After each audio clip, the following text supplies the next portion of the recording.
नहीं देंगे। लेकिन नीतीश कुमार के राज में आज क्राइम बेइंतहा माने आसमान पर पहुंचा हुआ है। करप्शन की तो गंगा बह रही है। कल जो मुसलमान है बदन उठा के फिरता है, इसी बात पर उसकी निर्मम हत्या कर दी गई, मॉब लिंचिंग कर दी गई। और अफसोस इस बात का है कि उसके यहाँ जिनके यहाँ मॉब लिंचिंग हुई, कोई जिम्मेदार अक़लियती उमूर के वजीर गए, मगरमच्छ के आंसू बहाकर आ गए। उसमें 7-8 नौजवान हैं जो बांध कर इसको पीट रहे हैं। उसके बावजूद भी 103(2) का धारा उस पर नहीं लगाया जाना, ये कहीं न कहीं से सरकारी तौर पर मॉब लिंचर्स को कहीं न कहीं सपोर्ट करना है और अक़लियती के लोगों को दबाना है।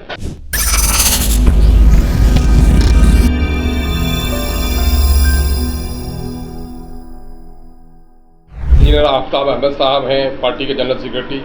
मैं अख्तरुल ईमान, जनाब Adil Hasan advocate, youth president और नेशनल स्पोक्समैन भाई रंजीत राणा साहब स्टेट सेक्रेटरी MIM यहाँ पर मौजूद।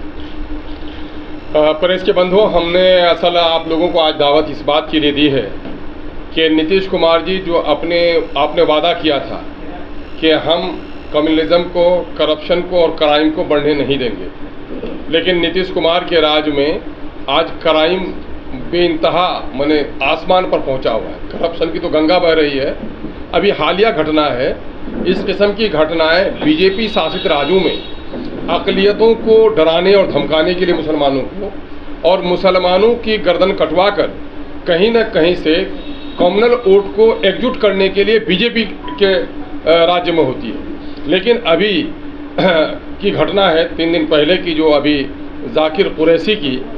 जाकिर कुरैशी की निर्मम हत्या कर दी गई है वो छपरा में, और वो हत्या कर दी गई है 8-10 की भीड़ ने।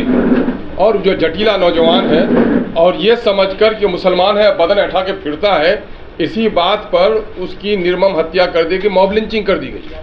और अफसोस इस बात का है कि उसके यहाँ जिनके यहाँ मॉब लिंचिंग हुई, कोई जिम्मेदार अक़लियती उमूर के वजीर गए, मगरमच्छ के आंसू बहाकर आ गए।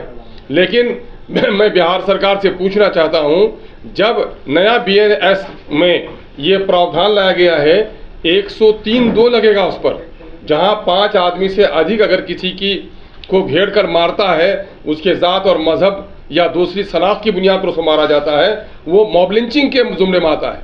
लेकिन वहाँ के SP ने हुकूमत के दबाव में या सरपसंदों का साथ देकर वहाँ पर 103(1) लगाया है, जो आमतौर पर मर्डर का केस है। 103(2) की धारा उस पर लगाई नहीं गई है। हमारा सबसे पहले मुतालबा ये है कि वहाँ चूंकि भीड़ ने मारा है और उसका वहाँ का बाकायदा वीडियो फुटेज है जो पुलिस वालों को भेजा गया है, उसमें 7-8 नौजवान हैं जो बांध कर इसको पीट रहे हैं। उसके बावजूद भी 103(2) का धारा उस पर नहीं लगाया जाना, ये कहीं न कहीं से सरकारी तौर पर मॉब लिंचर्स को कहीं न कहीं सपोर्ट करना है और अक़लियती के लोगों को दबाना है। हम लोग का मुतालबा ये है 103(2) की धारा उस पर लगाई जाए, 50 लाख रुपए का मुआवजा उसके परिवार को दिया जाए, और जिन लोगों ने उसकी मॉब लिंचिंग की है उनको सजाए मौत दी जाए।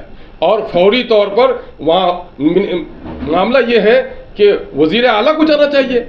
अरे वज़ीर आला, आपने कहा था मुख्यमंत्री जी, यह आपके कैरेक्टर की बुनियाद है कि आपने क्राइम को, कंट्रोल को, कम्युनलिज्म को बढ़ने नहीं देंगे। ये कम्युनलिज्म भी है और ये बड़ा क्राइम है, और आप वहाँ तक अभी तक नहीं गए।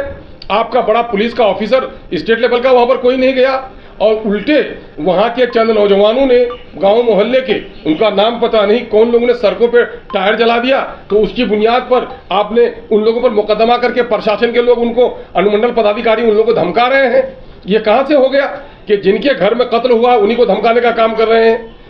ये मामला ये है। दूसरा मामला ये है कि अपोजिशन का लीडर, जिनका वो गृह जिला है गोया, भले ही लालू जी गोपालगंज के हों, लेकिन लालू प्रसाद यादव जी का पूरा राजनीतिक सफर को जो तवानाई मिली है वो छपरा से मिली है। वहाँ आपकी बेटी इलेक्शन लड़ी है, वहाँ अब तक अपोजिशन लीडर के लोग नहीं गए। क्यों नहीं गए? जाना चाहिए उनको। हम लोग ये मुतालबा कर रहे हैं कि अपोजिशन के लीडर अपनी जिम्मेदारी को अदा करें, और मैं DGP से मुतालबा करता हूँ, मुख्यमंत्री जी से मुतालबा करता हूँ, चूँकि होम को आप देख रहे हैं, ये 103(2) का दफ़ा लगाकर उन तमाम सरपसंदों को आप जेल भिजवाएं और उन पर कत्ल का मुकदमा चले और ऐसे लोगों को फांसी की सजा दी जाए। दूसरा मामला ये है कि पूरे बिहार में कहीं न कहीं अक़लियतों को खौफजदा किया जा रहा है। अभी बेगूसराय के साहबपुर कमाल में एक सरपसंद है, वो गोलियां 50 फायरिंग उसने की। क्या कर रही है पुलिस? क्यों सरपसंदों के सामने में पुलिस ने घुटना टेक दिया है?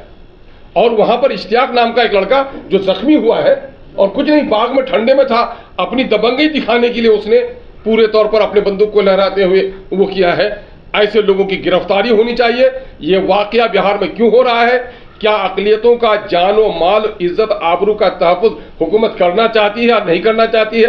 क्या मुसलमानों का खून बहाकर आगे के इलेक्शन की तैयारी हुकूमत कर रही है? इन तमाम तर मामलात का जवाब हम लोग हुकूमत वक्त से चाहते हैं और अपोजिशन के लीडर से हम गुजारिश करते हैं कि आपने कहा है कि आपने दलितों के, पिछड़ों के, अक़लियतों के हमदर्दी की बात कही है, लेकिन दोनों जगह जो अक़लियतों के साथ इस तरह से बर्बरतापूर्ण सलूक हुआ है, आपको फ़ौरन जाना चाहिए और ये कौन बदमाश लोग हैं उनको चिन्हित कीजिए कि कहीं कोई राजनीतिक षड्यंत्र तो ये नहीं है, इस पर कार्रवाई होनी चाहिए।